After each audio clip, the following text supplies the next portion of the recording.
Hi, today I'm going to show you how to connect a custom domain to builder.io. So, custom domain support isn't available for every builder.io plan. If you're on the free or basic tier, you might not see a domains option under your project settings. To enable it, you will likely need a pro or enterprise plan or request access through builder's support team. Log into your builder.io account and open the space containing your project. From the top right menu, go to Settings, navigate to Advanced Settings, and if your plan supports it, you will find a Domains or Publishing section. Click Add Domain, then type your domain, for example www.mybrand.com, and builder.io will display the required DNS records that you need to configure at your domain provider like GoDaddy, Namecheap, or Cloudflare. And if you don't see this option, skip to step 5. I will show you an alternative way. Go to your domains provider and open DNS management.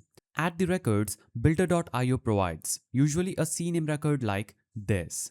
Now, save your settings and return to builder.io to click Verify Domain. It might take a few hours to the DNS to fully propagate. And if your plan doesn't include the domain mapping, you can still publish through your own hosting.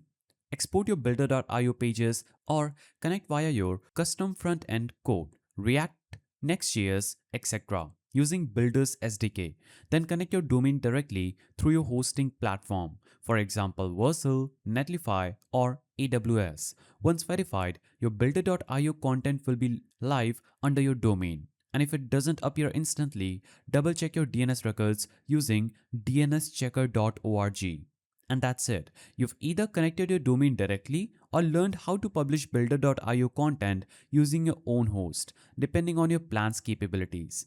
If you found this guide helpful, please don't forget to give it a thumbs up, and thanks for watching.